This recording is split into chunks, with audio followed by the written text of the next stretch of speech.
Here, first of all, I would say that of all the things working in the solid waste industry, battery fires are probably the one thing that keeps me up at night. It's something that has gotten progressively worse over the years as more and more products have these sorts of things.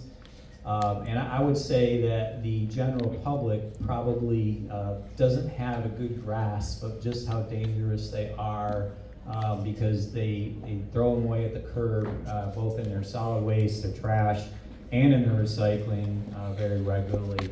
As far as introducing myself, I know many of you in the room. I don't know everybody. I'd love to meet everybody tonight and tomorrow night. In a couple weeks, I'll be starting my 37th year in the solid waste industry. I started in recycling when I was 25 years old, standing on a baler for my father-in-law's business, and did the family business thing for about 8 years up in Western New York. Following that, I worked for Republic Services for about 7 years, running that facility that was previously my father-in-law's. And then I came through to WM through an acquisition, a swap. So in 37 years, I've never left my job, but I've had 3 different owners, and I'm at 21 years now with WM. The other things that I've done has been a municipal public sector rep, handling municipal contracts throughout upstate New York. I've also been a collection district manager in Martin County, Florida. I did that for 4 years. I've spent some time in marketing. Recycling is very near and dear to my heart. And in the twilight of my career, it's a really good place for me to be. I'm excited to be here, but I think the thing that is lost on the public in general, the people in this room, we generally care about recycling. We know about fires. We know that the difference between a truck fire and a facility fire is only when it combusted. It's the same thing. It just made it to that facility. And then sometimes you even have fires downstream from those processing facilities. So it's a very big problem. I think it's a great topic that we're going to get into a little deeper, but I just don't think they know. They just don't understand just how dangerous they are, and that they are not able to be put out in quite the same way as a piece of paper that's on fire. Thank you so much. I'll turn it over to the next Michael. All right, good afternoon, everybody, and thank you for having me here. And just a little background myself. I'll do the opposite. I'll introduce myself now and then talk about the misconceptions. But I've been in the business for more than 30 years. Started a company called BFI, Browning Ferries Industries, way back. Was always on the hauling side, and then made my transition over to post-collection disposal side.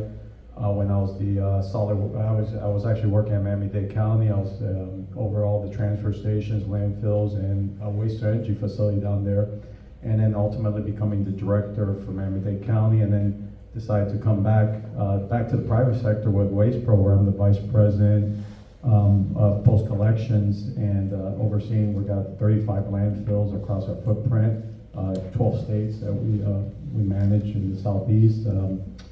24 transfer stations and 6 MRFs, recycling facilities. Actually 2 are single stream, but it's a really nice portfolio. We've a lot of regional across the footprint, so I've been able to really see a lot across different states. And but a little bit on the misconception of batteries is, one is everybody thinks about EV batteries. They think the big ones are the problems. The big ones are not the problem. It's the small ones that we don't see are the problems, right? The ones that are embedded into your vape or control modules, earbuds, things like that. Those are the problem. That's the one misconception. The second misconception is, well, if the battery's dead, nothing's gonna happen. That's another misconception there. So yeah, it may be dead and you threw it out, it doesn't work anymore, but guess what? It still has the chemical. It could cause a chemical reaction, and you combust it, and around paper and cardboard and a MRF, it's a great recipe for a fire. I mean, you could just go ahead and ignite it, and the rest is history. So, but those are 2, I think, misconceptions I want to throw out there. Perfect. Thank you so much. Turn over to Sean. Sean Brewer, Coastal Waste and Recycling. I've been in the recycling business most of my life. Really, I've never done anything else other than recycling, and separation is really what my passion is. This is nice MRFs, one on the west coast and one on the east coast. And we've had to endure a couple of lessons over the last year. I would say the biggest misconception is, you know, like Mike said, when the battery's dead, what do we do with it? And everyone just throws it in the recycle bin. So for us, or for me, what I've noticed is really the tool batteries are the biggest fire starters in the MRFs. While I do think that the vape cartridges and some of the smaller ones are an issue, the tool batteries are the ones that we're seeing with the thermal runaway more often than not. Perfect. Before we transition into the focus area number 1, just want to let everyone know we plan on talking for about 45 minutes to an hour, and then we'll open it up for general questions between the audience. So please, if you have any questions, hold them until we're done. Hopefully we'll be able to answer those questions throughout our discussion, but obviously we'll open it up to the general audience after we're done here.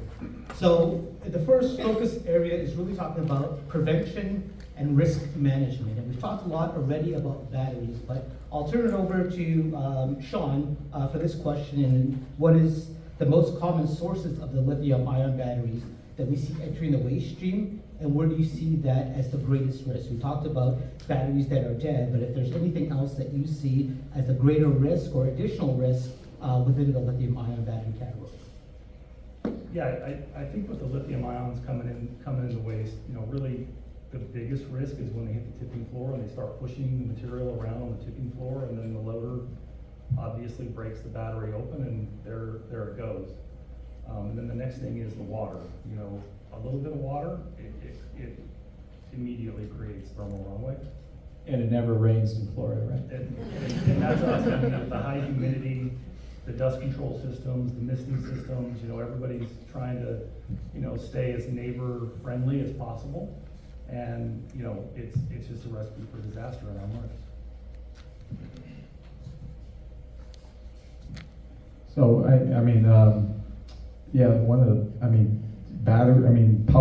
power tools are going to be, they're a big challenge there. But I think it starts at the curb. Honestly, I think it starts upstream. The problem, I mean, for us at a facility, I think we have to acknowledge that it's always there. I mean, it's always, every load is suspicious of batteries having contained in it, right? But honestly, I mean, the risk starts at the curb with the truck. I mean, I'm gonna switch roles. I mean, on my hauling side, and I mean, how many truck fires do we see? Everybody dumping the load somewhere because the fire starts. I mean, I've seen propane tanks, I've seen aerosol, I've seen all sorts of hot loads, you know, whatever. But most of these are battery related, and some of them don't even get labeled as a battery. You know, it's inconclusive. Basically, they don't know, but we know it's battery related. We all can pretty much guess that maybe it was a battery related to a battery. But so it starts at the curb, the hauling side, and then obviously, when it makes its way to our facilities, now, you know, the challenge is there, and I mean, even, you know, I think there's a few things there. I mean, it's going to be, prevention, detection, and then recovery. I mean, try to get rid, if a fire starts. But I think the risk, and going back to your question, the risk starts at the curb, honestly. Yeah, so there's so many layers to this. I think about what could cause it to combust, and Sean's certainly right. A tipping floor is one place. It can also get crushed in the processing system. So you end up with a fire inside the plant. And there's a number of things that we'll probably get into here as far as preventive measures that we take as an industry, and that's still kind of evolving. I would say two things. Anytime you're going to shred, which there are actually MRFs in the country that, as part of their processing equipment, they shred the material. Makes it a little bit easier to handle and digest. The problem is when you shred, you're destroying everything in its path, and that will cause combustion. So a lot of those plants are actually removing those now because it's just too risky when you're shredding, so they're not going that route anymore.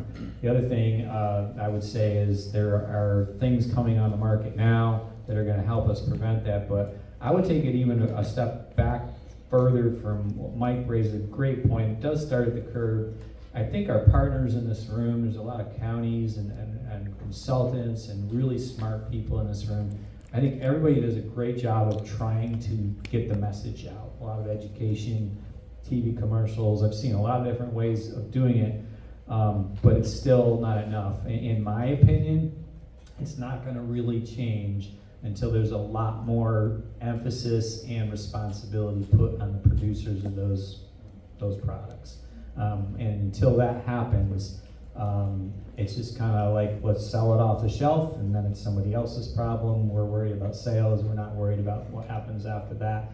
And I know that sounds like a general statement, but in general, that is the problem. And we need to get more robust guardrails around what they're putting out in the marketplace and how they're going to be handled. You know, and to your point, Michael, you know, proper labeling. I mean, people don't know what the difference is even between an alkaline battery and a lithium ion. I mean, we can't even get recycling right, but I mean, it's simple as that. I mean, no one. I mean, who would think, you know, your earbuds, the ones you wear in your ear, are going to pop and blow up and start a fire? So it's like they don't know, and so they just, you know, throw in the garbage, and the rest is history. But I mean, look, I mean, even for facilities, MRFs, transfer stations, but even our landfills, I mean, those are even better because they happen usually at 2. Actually, the fires always start somewhere in the middle of the night for whatever reason, 2, 3 in the morning. Does that happen to you? It happens, but I would say more, because the plants run 20 hours a day, more likely is we're there, but it does happen. Yeah, for whatever reason, landfill fires like to start in the middle of the night, and then so it's, you know, these batteries have been baking underground for a while, and then you have a nice subsurface fire you're having to deal with, and it's no fun. So Landfill fires, I would agree with you. Those seem to be on the weekends. yeah, for whatever reason, but yeah, I mean, look, I think to your point, I mean, I don't know if it's you know, and then we'll probably, there's no more questions ahead, but you know, some sort of proper labeling. I mean, you could do all the education you want. We've educated folks on recycling, and I think there's a lot more that needs to be done. Yeah, just before we go on to the next thing, one of the things WM just did is we added absolutely no batteries to kind of our messaging, and that should be a no-brainer, but we made it official because it's just something that's not going away. We're trying to manage it the best we can, and it's just the more we do, the better success we're going to have. Perfect, and you heard over there talking about fires that occur after hours. So what are some of the best management practices either you've seen within the industry or within your organization to actually reduce the risk for after hours? I mean, we're using fire rover and flares and, you know, some different thermal technology to, you know, for early detection. I mean, that's where it's at. I mean, you know, again, wetting the pile down before you leave is not a good option.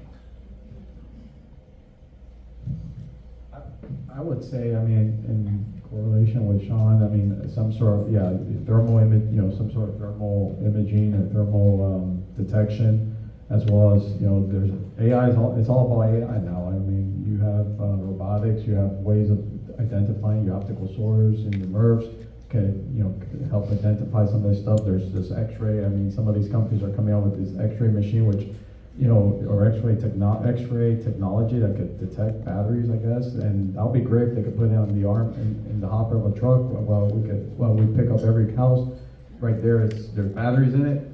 It's gonna stay right there. It's keep going, you know. So, and or you know, leave a little note. Hey, you got batteries. Dig out your garbage can or your recycling can, and just like the old-fashioned times with your bins. I mean, you know, you used to be able to see what's in the bin, but you know, so I think a combination of that, obviously you need your suppression systems in place.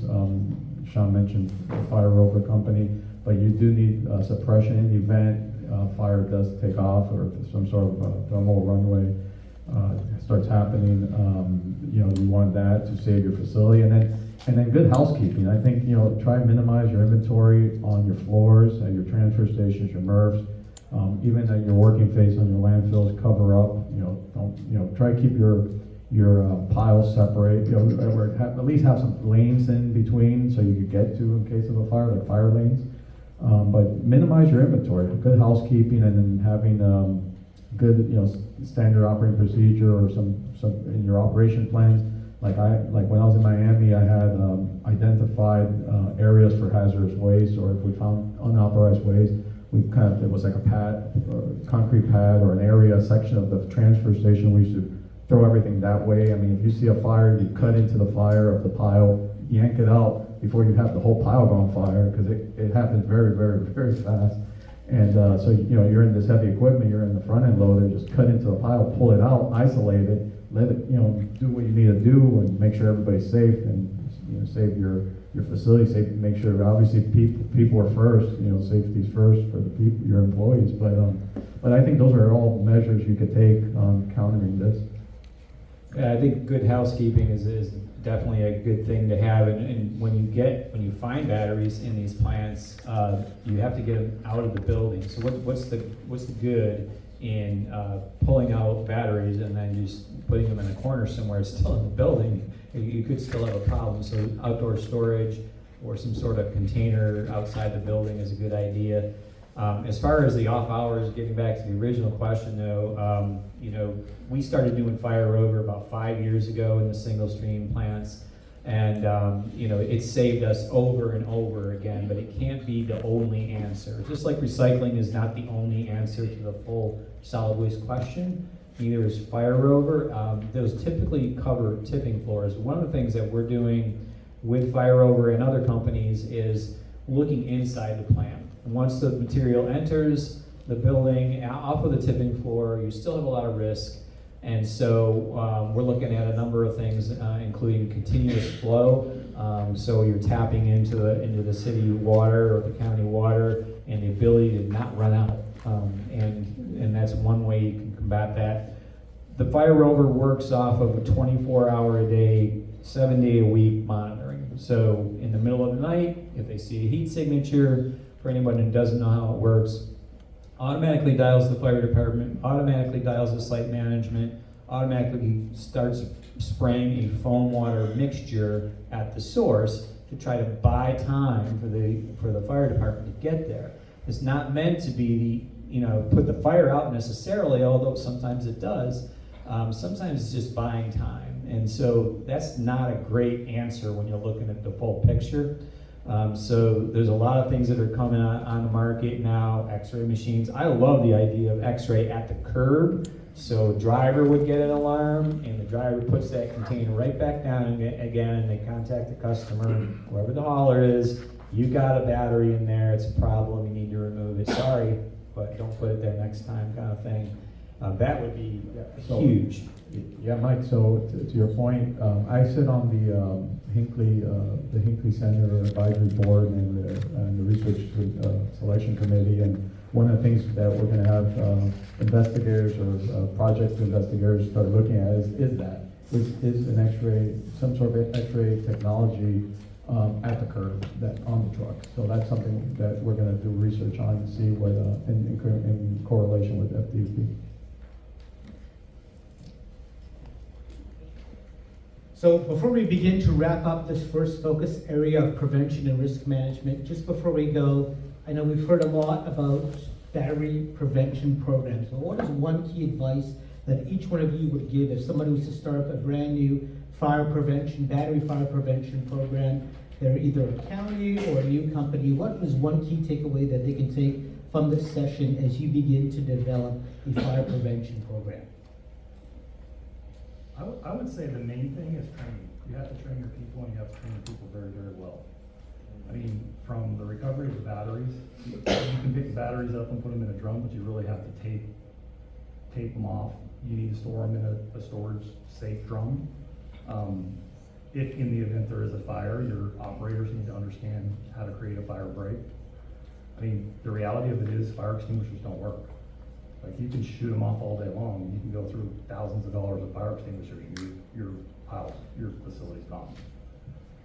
And so, I mean, that's the number one training. You have to overdo the training for lithium batteries for your team. Yeah, I would echo what Sean said. I mean, we have fires so frequently you would be truly alarmed. But most of them are just a little puff of smoke or something, and we have the training to nip them in the bud. But it's about 1 every 4 days, just in my Florida plants that I'm the director of. That's scary. And we haven't had a significant enough fire to take us offline, knock on wood, in almost 4 years. And that was at our Ruta recycling plant in Pembroke Pines in August of 2022.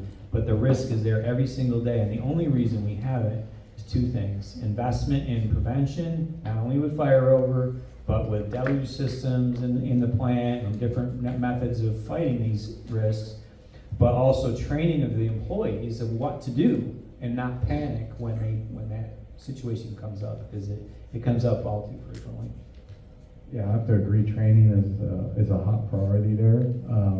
How to be able to identify it from morphing into something else. I mean, from the sparks to the odor. I mean, they give off a distinctive odor of like a short circuit, I guess you could say, electrical. Pool chemicals, Yeah, it's not pool batteries, but chemicals, it's yeah. another thing. Yeah, so pool chemicals, I mean, I had mixed pool chemicals with hydraulic and see what happens, because I had that once before, some hydraulic tanks and some pool chemicals. I had a nice fire in the pit. Anyways, I think training to help identify this, to prevent a fire, I mean, really from morphing, blowing up into something bigger. From the government side, I've worn both hats, I've been on both sides there. I think obviously having outlets for this, some sort of collection point or outlet, convenient outlet.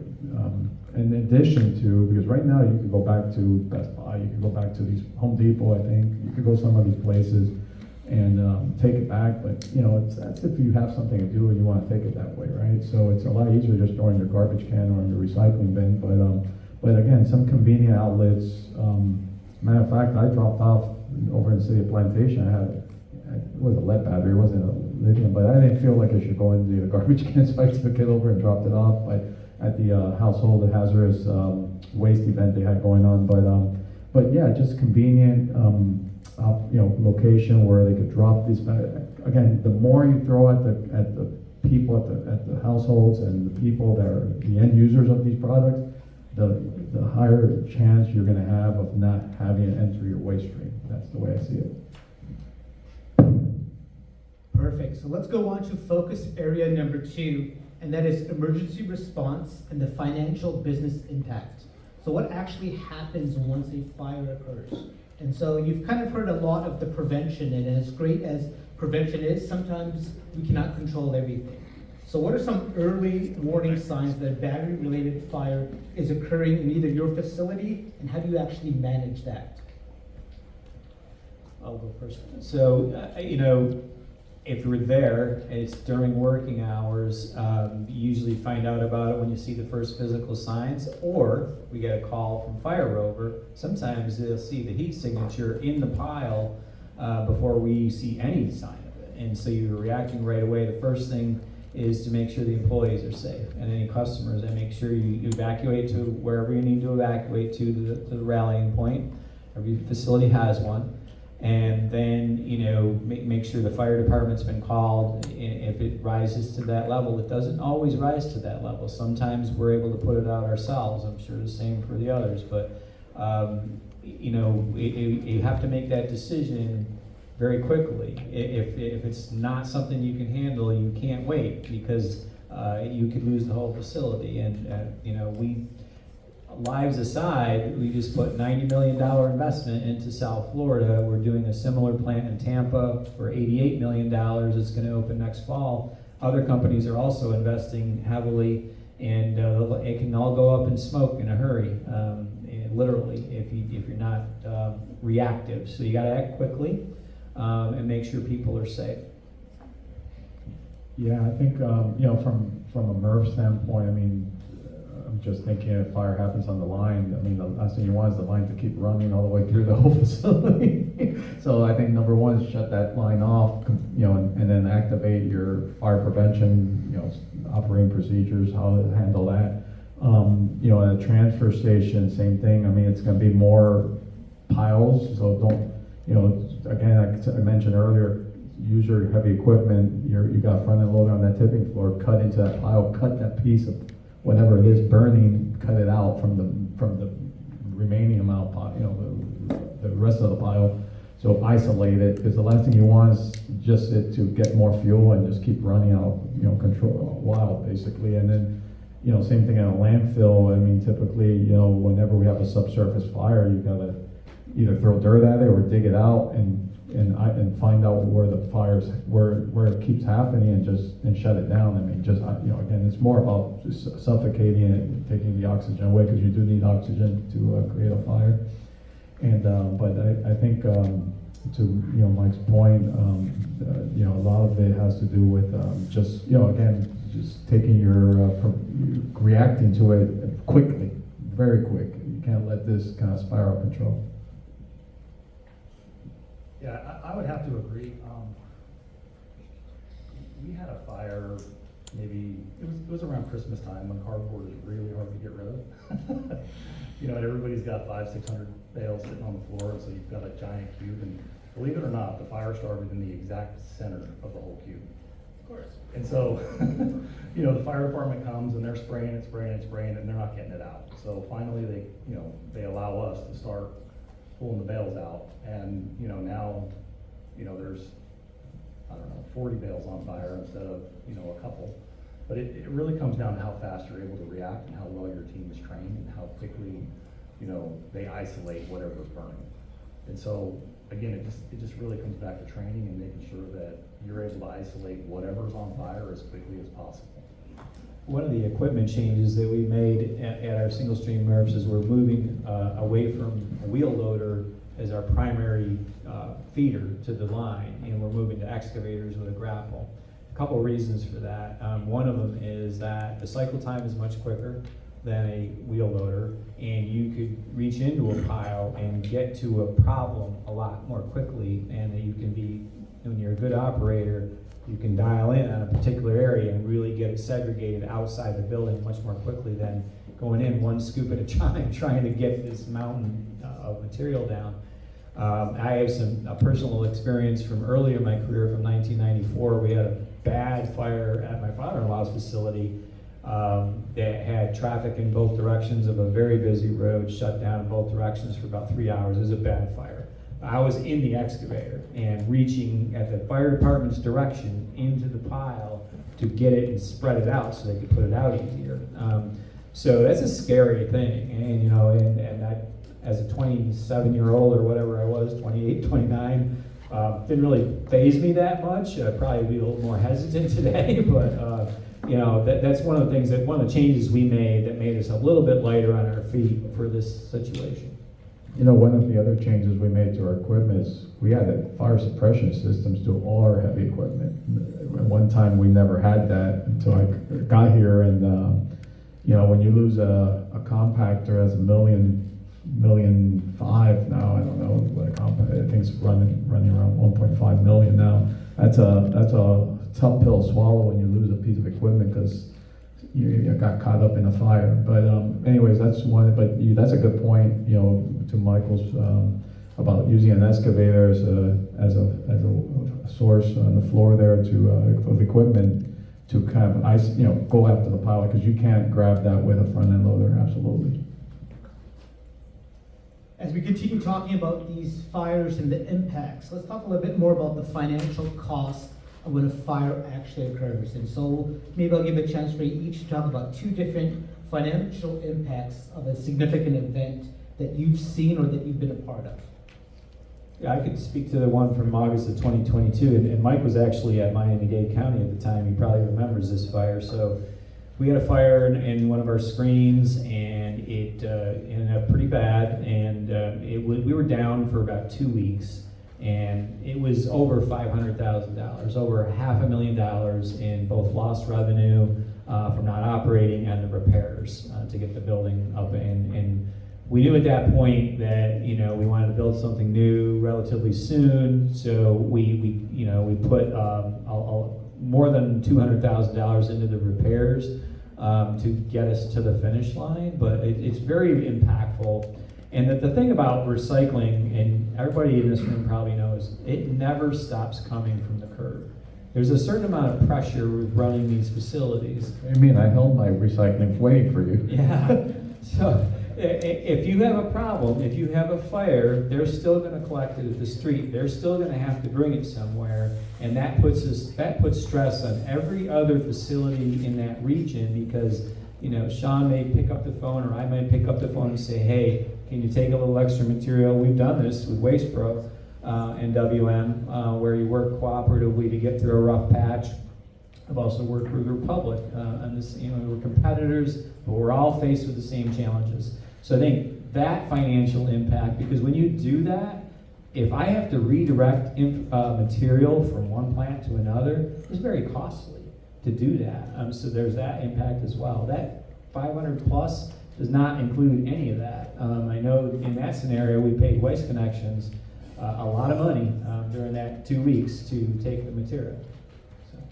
Yeah, I remember that. We had, we had 35 routes each day. I mean, picking up. I mean, it wasn't stopping. So I was like, but to, you know, I think having a collaboration with your partners in the same industry to make those pivotal decisions because it's not like you can't plan for that. It's like ready, fire, aim, basically, and you just got to move with it. And it is costly, as well as your insurance premiums start going up. You lose the trust of the regulatory agency or even your neighbors. If you're like in a neighborhood, I mean, you get scrutinized. Oh, you know, this place always has. You have one fire now. You always have. You know, you always have fires, right? So, you know, it's no fun. So yeah, those are a few things that I could think of that are problematic just from a financial standpoint. Or one, again, the service interruption, and two, I mean, your insurance premiums are gonna go up. So now you're a higher risk, right? So. Yeah, I would say, you know, from a contractual perspective, you know, it affects you negatively. Your customers are looking at you, you know, you're not picking our garbage up on time, and, you know, slow routing, and then the neighbor issue. The neighbor issue is huge for us. I mean, we really work hard to, you know, be a good neighbor, and when you have a fire or you have something catastrophic happen at your facility, just trying to wipe that slate clean again is nearly, it takes years, not a conversation sometimes.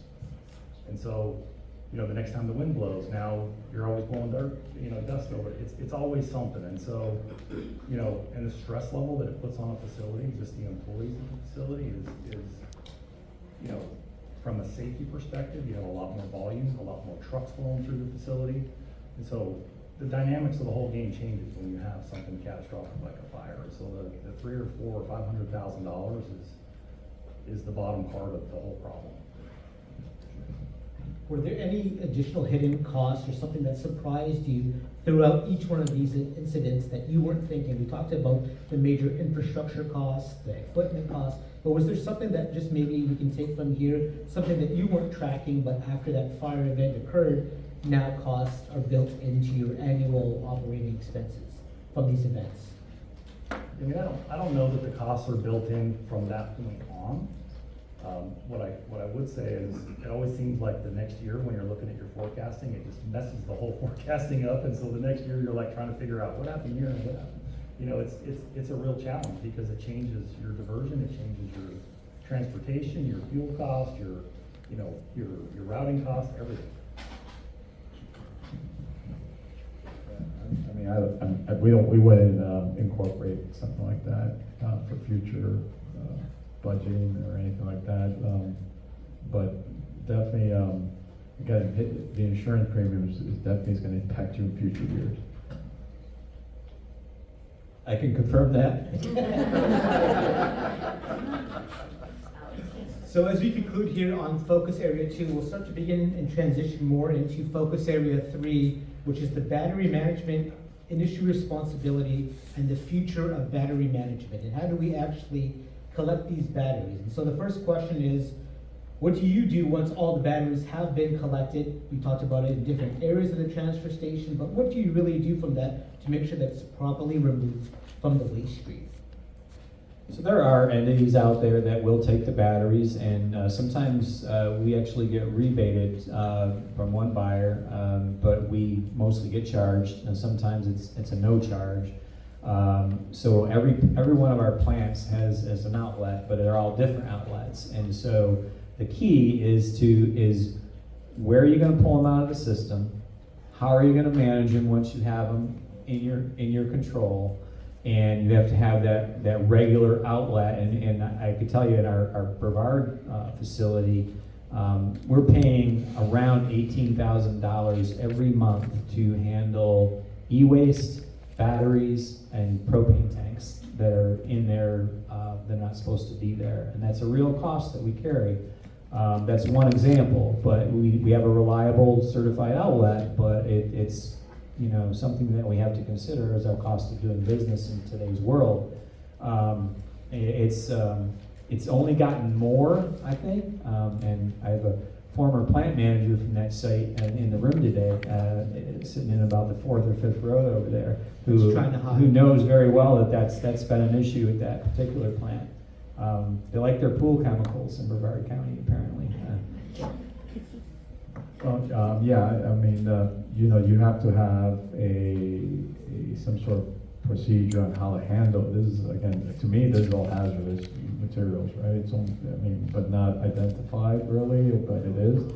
And you have to have some sort of certified outlet. For instance, one thing we use is it used to be a recycling connection, or now it's called the battery network. But anyways, it's you have these drum systems that you could isolate lithium and lithium ion. They're metal drums. You could throw the retard soil in it. There we go. Yeah, and so you want to isolate because they will. I mean, I've seen it happen. I mean, without that, you put them in metal drums and you hear them popping inside, and it kind of isolates it in there. But and there is a commodity stream for it. I mean, metals. I mean, they're looking for the metals. They have good metal. The build out on them. I mean, there is a rebate on that.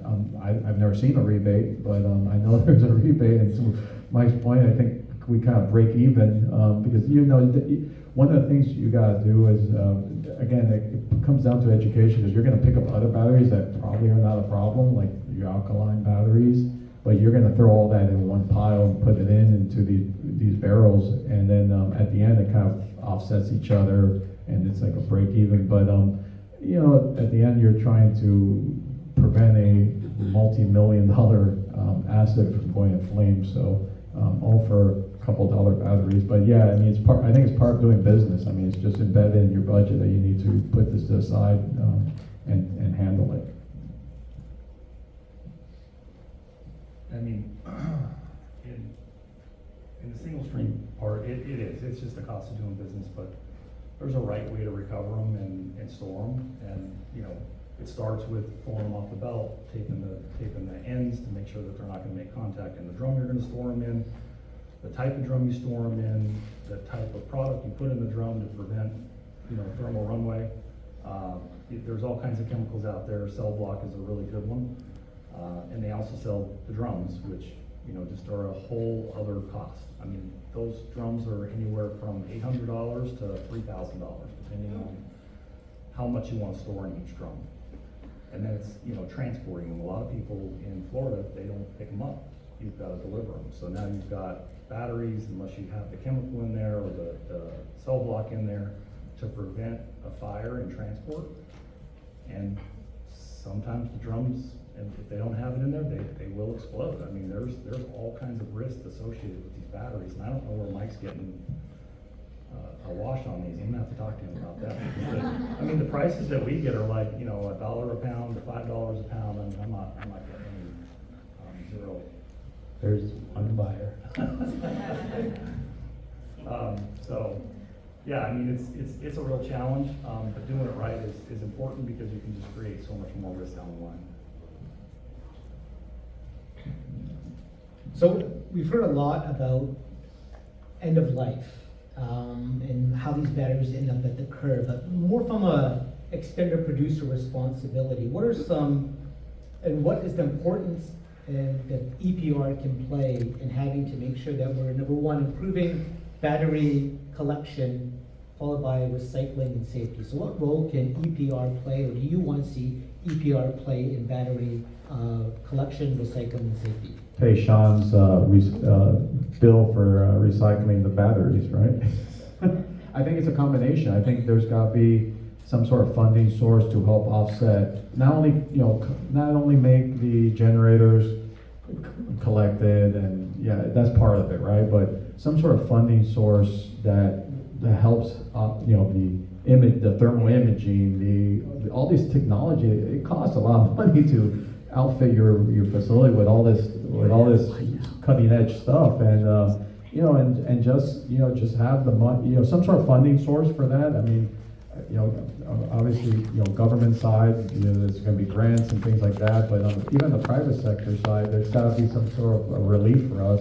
And at the end, that relief is going to help the county juries, our customers, our municipal partners, because then our costs could come down some because we have to account for all this, right? So I think those two things right there, I think funding, and then obviously, having the generators, making sure all generators, if you're selling, even if you're a vape shop, you better take this battery, your old vapes back and figure it out how to get rid of it. You see them pop everywhere. Every corner is like some sort of vape shop now. It's all lit up, bright lights, and they sell everything there. So might as well take it back too. So I think the funding thing is an intriguing idea because, we're looking at X-ray. One of the things we're trying to change is the way we look at it. It's been very reactive up until this point. So we're going to start designing MRFs right from the get-go that have protections in place. Because once you've built out a MRF, now you have to find a place in the system to put an X-ray. And where does it make sense to do that? Okay, there's no room here. It really should be there, but there's no room. Where can we do it? And safely extract it might cost $1 million to do that for one sorter and one plant. And if you have a bad fire, you might wish you'd spent that $1 million. But if these producers had to fund that and there was some way to connect that, I bet they'd try a little bit harder to get them back instead of having them end up in the stream. Yeah, I agree. I think that looking at like vapes, people go and buy a vape and it's $15, so they need to charge $25, and when they bring the old vape back, they get a $10 deposit back. I mean, it's so irresponsible. And when you look at like the vapes, they're everywhere. I mean, I live on the Caloosahatchee, and the other day I was boating down the Caloosahatchee, and you can literally see them littered along the banks. And so it's not just even in the waste stream; it's everywhere. And to Mike's point, you go to a vape shop; they're at every corner. And if you walk past the vape shop, you'll see vapes laying around the ground out front. And so I think that it's got to go back to the seller, and the sellers are going to have to be more responsible with the product that they're selling. Just like, I bought a car battery for my wife's car a couple weeks ago, and I gave them a $25 port charge. I took the battery back. Like, you go buy a new set of tires for your car, you got a disposal charge. So I think that's where it's at. Same thing as tires, right? I mean, there's a surcharge for tires to get rid of. I'm thinking something similar to battery. I mean, it's going to happen. And what I like to do is take a load to one of the vape shops and dump the whole load in front of their house when it's on fire. We tried hard to get Tony Soprano out of the business, Mike.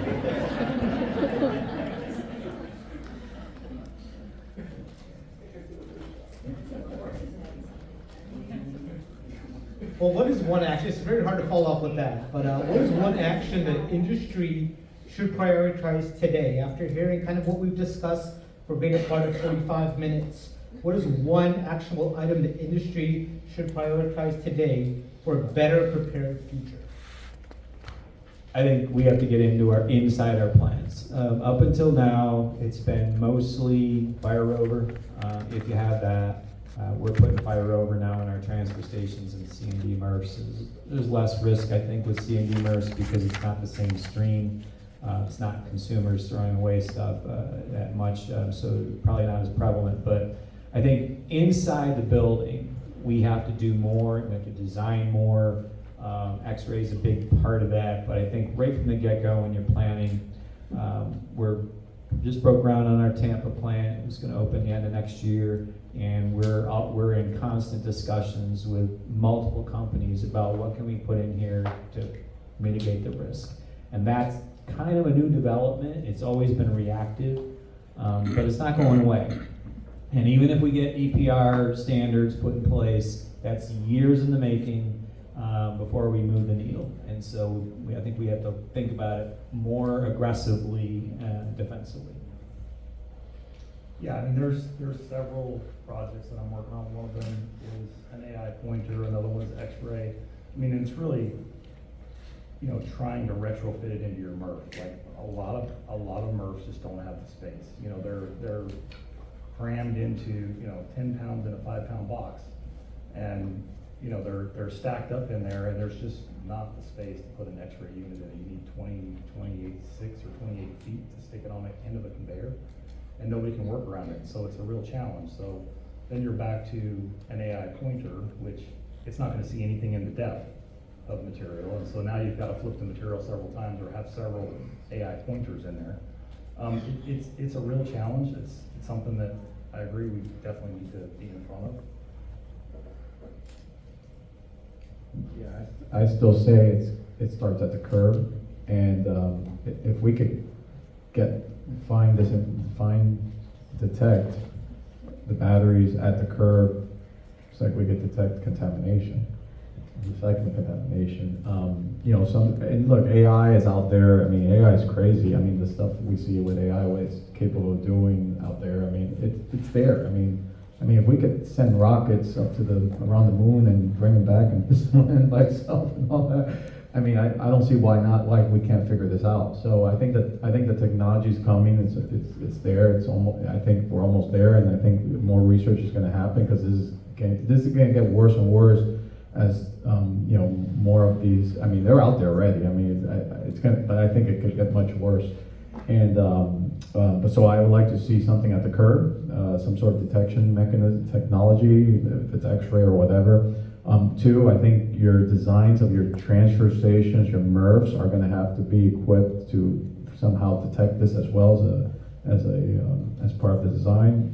And then and then obviously I would like to see some sort of EPR, funding to help offset this and put more responsibility on the generators. Yeah. Excellent, and thank you again for all of the conversations and questions. I will open it up now to anyone in the general audience that may have any questions. Yeah, I have one. We partnered with Lee in Collier County. I'm from Charlotte County, and we did this commercial about, you know, bring the batteries to us. Don't put them in your garbage container. Bring them to our mini recycling facilities. We don't care if they're alkaline, whatever batteries. Just bring them to us to try to get them out of the curb. One of the problems that we encountered, we reached out to our hauler to see if we could get some video of a truck on fire or a MRF, and everybody is like, no.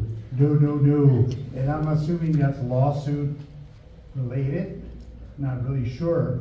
But if we were to get a little bit more support from the industry, you know, from our haulers in providing that critical video or whatever to show people, this is what happens when you put this stuff in the garbage cans. So, and to show you that it does work, at least in Charlotte County, we collected in the first quarter, we collected the whole entire previous year in batteries. So our campaign worked. I'm not sure about how Lee and Collier County worked out, but at least for Charlotte County, it worked out pretty good. So I'll pass it on to Lee County. There's plenty of videos online. You could just watch the news. There's plenty out there. I think there may be one vape shop may be having a fire coming up shortly here. A vape shop may be having a fire coming up shortly. Catch that tonight. I've got a fire videos news last week. I'll send it to you. Questions? Just a comment, it's Lorenzo, right? Yes, sir. Yeah, so first of all, thank you for all that you guys do, and we're their hauler, so.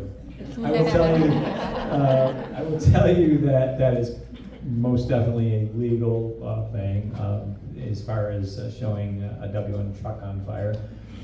But you can find them all over the internet, and, you know, at our facilities, we're working really closely with our communities on all kinds of education videos. Our South Florida plant has a really robust education room, and battery fires are just one of the topics that we cover in there. We'll do the same thing in Tampa and any future MRFs that have that. So, thank you though. Oh, you go in the back first and then I'll come. So, a lot of it has to do with like education, teaching people where these batteries are. A lot of people don't know that they're in your earbuds or in your glucose monitors. So you take it off, you throw it away, not realizing you're putting a lithium-ion battery into the garbage to start a fire. Each community kind of seems like it's their own responsibility to educate their own people. Maybe there could be some kind of national, broader education that's put on by these vape makers, like the way tobacco was forced to explain how smoking causes cancer. You know, maybe something along those lines of getting the education out there, not just about how to prevent it once it's in the MRF, but how to explain to people what they're in and why to keep them out. Because I don't think most people really care. You open up a card that sings to you, and you got a lithium-ion battery in it. People throw those away all the time without having any idea. So education is a huge part of that too, and how do you go about that? It is, and I think education is going to remain a big part of it. And you know, I think that a lot of the communities in this room do an outstanding job in that. And the NWRA is doing a lot on educating that, is supporting across the industry. Who's heard of Woodsy Owl in here? Probably a few people.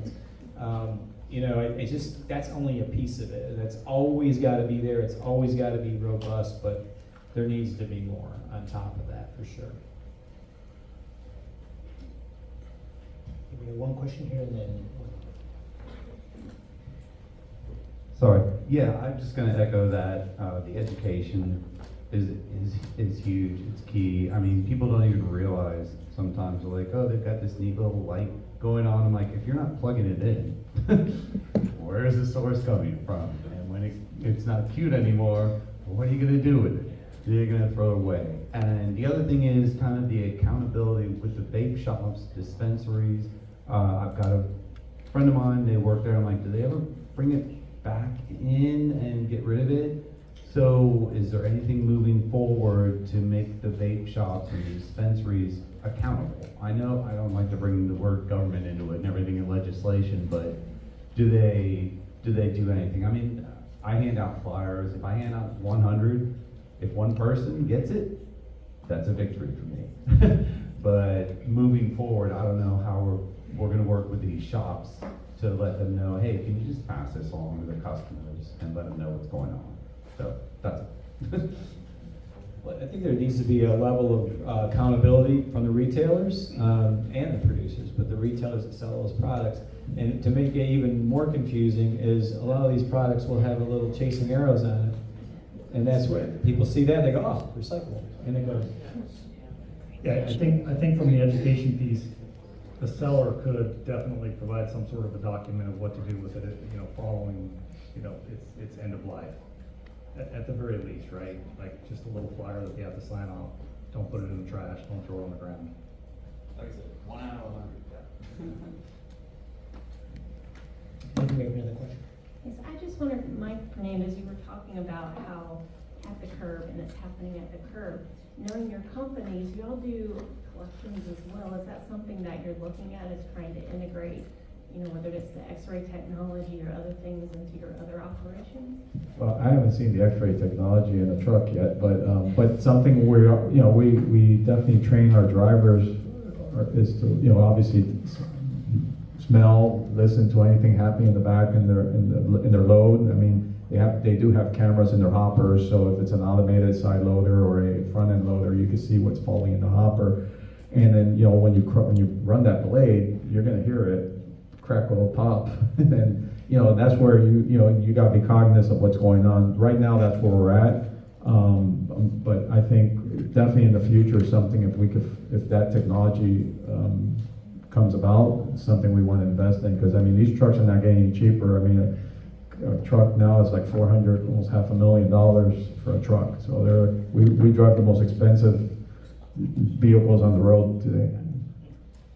Yeah, there's technology already in place to look for contamination, typically with cameras inside the hopper.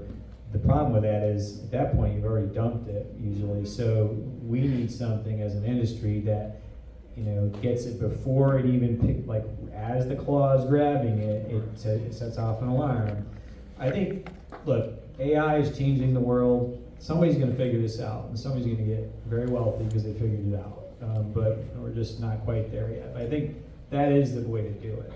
And then the resident, sadly, will have to remove it before they get their pickup. Yeah, it's no different when it used to be in a bin. The recycling, you used to be able to see contamination, roll up right on it and say, well, that's not getting picked up today, and you gotta clean out the bin. So, but ultimately, the responsibility falls back on the consumer, whoever the end user is, and it's gonna come down to, again, if we could properly educate them and they know about it, then obviously if they know about it, they're just taking the easy way out, just getting rid of it. But yeah, it's a problem, but it's something we are looking at in the future. And again, I sit in with the Hinckley Center, and it's something we're gonna do some sort of research on to see if we can help expedite that. A quick question and then a suggestion.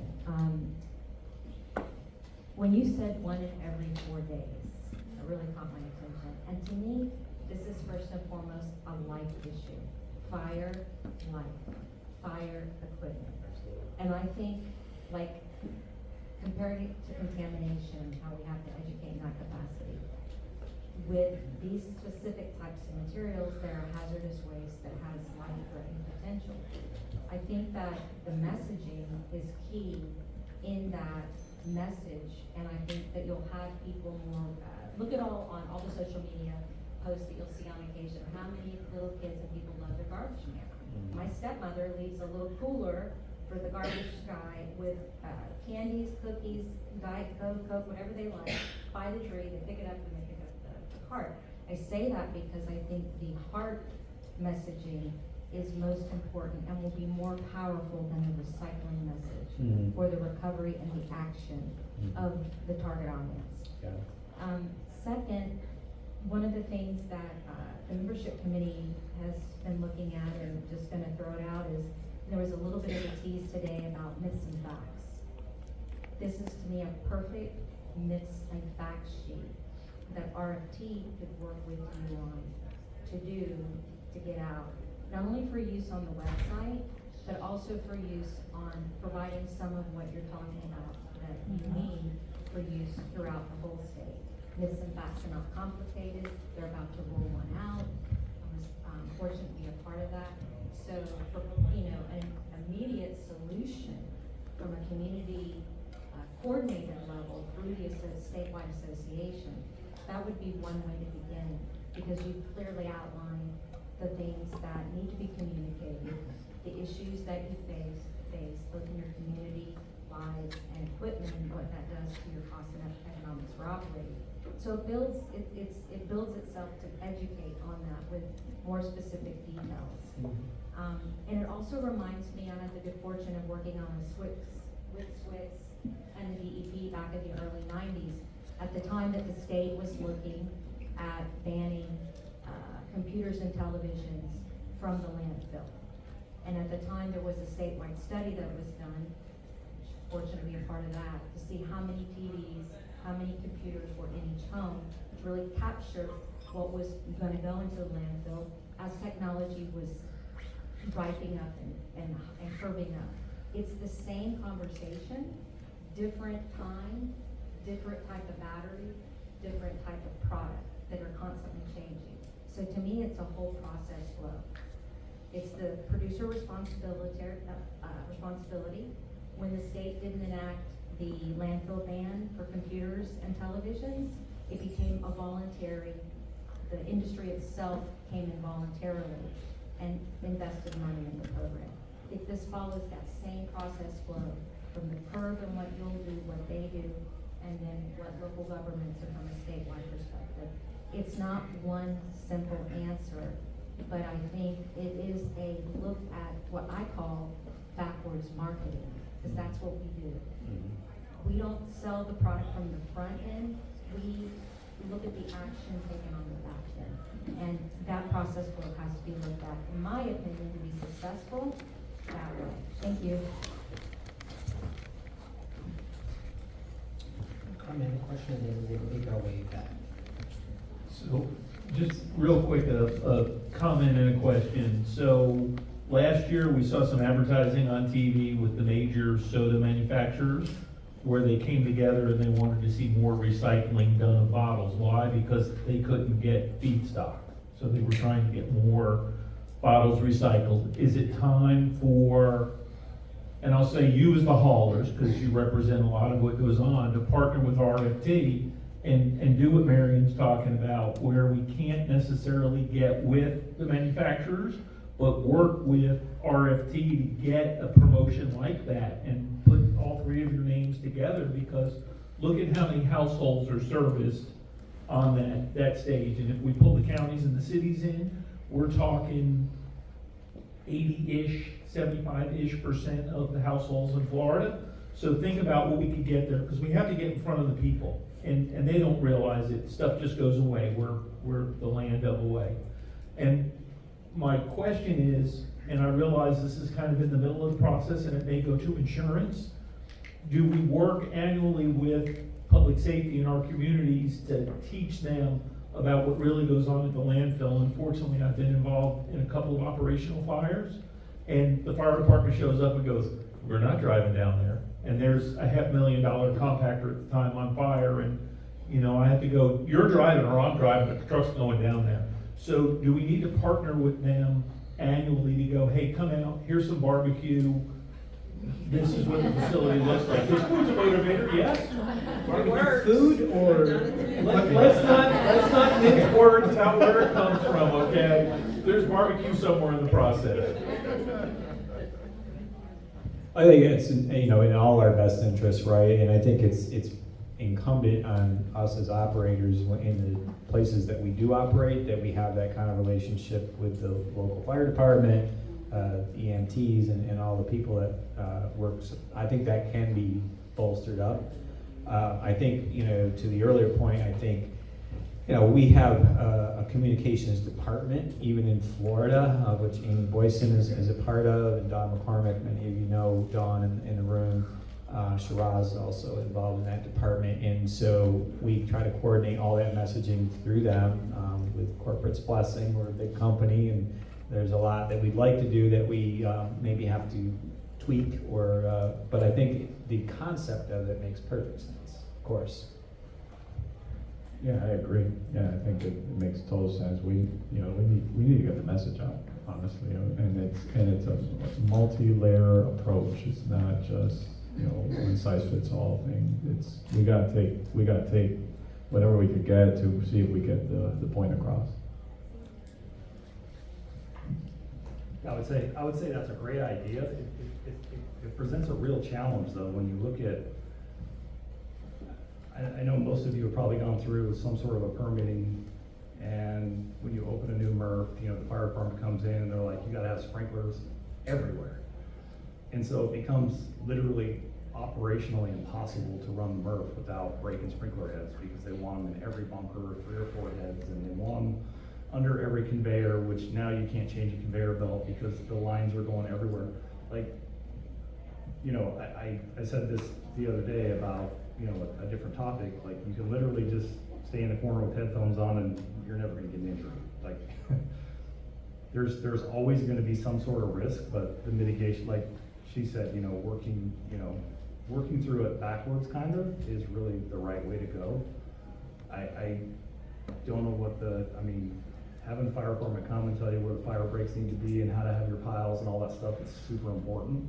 But when we permitted the MRF over in Pompano, it was crazy what they wanted versus what we ended up being able to negotiate in the end, because we wouldn't have been able to run the MRF. It would have been impossible. If you have one other question in the back, and then. Yeah, it Luke, did really you have- wasn't a question, thank you. It was just a comment about the education piece, and to piggyback what you said. It's really important for us, we all point fingers, right? Everybody else is to blame, and we want to go to EPR because it's convenient, but we need to look at the middlemen as well. So those vape pen stores that you talked about, Indian River County currently has a vape pen collection program that is very, very robust. We spend about $20,000 to $25,000 a year advertising to the public on how to get rid of those products correctly. But we work with 28 to 30 of the vape pen stores currently in our area because they are at a loss too. So they don't produce that material, they just sell it. But they are also at a loss on how to get rid of it. So I think that the multi-factor education process is a key because we have to hit all those areas in order to proactively address the situation. And if you want to learn more, I'm speaking tomorrow in session 3. Well, is there any other questions from the audience? I just have a lithium battery comment from a personal perspective. So I have a just a personal story to share about education for myself. So I used to have an older scooter, and fortunately for me, one of the airlines destroyed it underneath, when I got off the plane, it was broken at the destination. So I got a beautiful new titanium lithium battery operated. And I think, I hope I'm gonna make a simple statement regarding the education of the importance of what you're talking about, because it's the fire for me, and the heat in Florida, and it's getting hotter and all that, blah, blah, blah. So this lithium battery has to be checked in when I go to the gate. I get a tag, it's on it. Then I have to when I get to the gate, tell them they put another tag on it, and this lithium battery has to come out with me and be in the plane. If anybody's lived in Florida longer than 20 years, you may remember the plane and the company that got destroyed because someone put a whole bunch of lithium batteries in that plane, and that plane crashed in South Florida with 175 people on it. So, we have to do the education. We just have to do it right in the way that it's gonna really hit the message. Like this, I have to be responsible to remind everybody that I'm putting that lithium battery in my bag and in the plane so it doesn't go under and the plane doesn't blow up. It's similar to what you're talking about with the life issue and the fire issues. And so, the education throughout the whole cycle of everybody involved in the process will be. Most importantly, the user, the resident, who I think once understands some of these life issues, will be more proactive in supporting it, such as myself now understanding about the lithium battery with this piece that I traveled with. Any other questions? All right, so